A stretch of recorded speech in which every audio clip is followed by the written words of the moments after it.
My name is Joseph Luzzi, and my book is My Two Italies.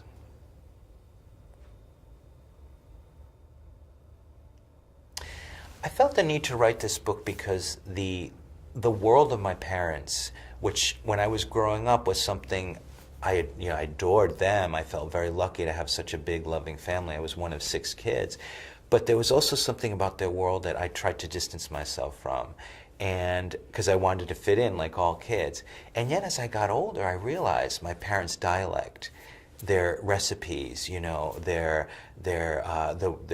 raised animals growing up, all that was disappearing with a generation that was aging and dying. For example, when my dad passed away in the 90s, his great love, use of the Calabrian language, especially for swearing. He'd say things like "Ti vuol bruciare l'erba," which means "May the ground beneath you combust." He was very colorful and Lear-like in his curses. That world was dying, and with that, when that generation went, so would the memories associated with them. So I felt this real need to kind of get down on paper that world while it was still with me and fresh with me, so that future generations, Italians, would know how these people lived. The one word when I think about Calabria is la miseria. It means literally like, difficult economic conditions, like the misery, the poverty. The literal word is misery. But it's more of a worldview. It's a fatalism. It's the sense that, there won't be meat on the table, that, child mortality is an issue that all poor Calabrians' families face. It's this sense that fate is not your friend. I would say Italian-American culture has internalized a crisis from Italy that goes unspoken.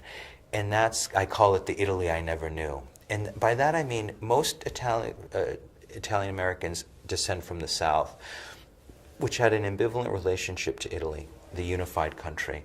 Most of them identify with their region, were from peasant, poor backgrounds in the South, and so didn't have a real connection to a lot of the cultural innovations and traditions of the North. And I think they brought that folk culture with them, and it's a beautiful culture that I identify with very strongly.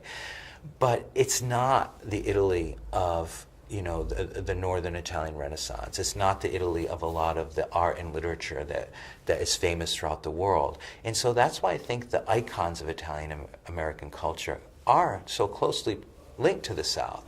Why is the mafia such a big touchstone for Italian-Americans? Why is it such a big symbol? We think of The Godfather, The Sopranos, when it's obviously represents such a small slice of the Italian-American experience. I think it's because of this, the tension and the sense of disconnect from so much of what Italy has offered historically, and that Italian-Americans imported Southern Italian culture. And that really, when we say Italian-American, we're really saying Southern Italian-American. And my book wanted to say, why on the one hand do we have this folk peasant, culture in things like Jersey Shore, like The Sopranos. On the other hand, the Tuscan sun, when you go to Italy, restore a villa, fall in love. How do we negotiate those two worlds? And that's what my book tries to do, because I was born right smack in the middle of them. I think when I started the book, I started out writing a book about Italy today and the crisis of the Berlusconi era, how it connects to long-standing traditions in Italy. Then my family narratives kind of took over. They became the center of the book, and my two Italies, reconciling the North and the South. But by the end of the book, there's a photograph that actually didn't make it into the book about some uncles and fellow workers from my grandfather in Italy. And I look into that photograph and I see those figures of this lost world, and I realize that's my parents' world. They left it. They left everything they knew, everything they loved, to come here, knowing what it would mean.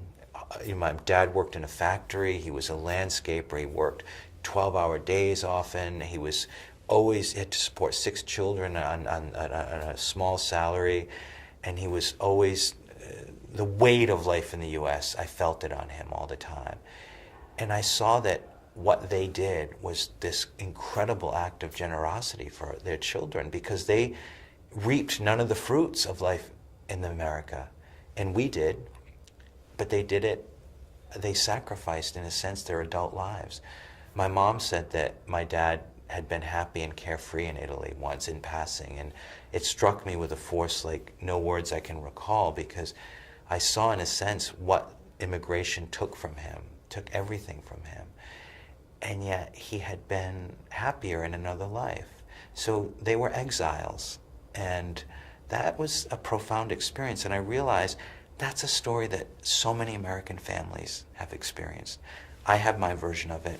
You have yours. Everyone has their version, pretty much, of this story of exile and sacrifice. And I left with this sense of profound awe and kind of reverence for what they had done. And that's, I started the book about Italy, and in the end I think it was an American story about a family that everyone in some way has a version of it in this country.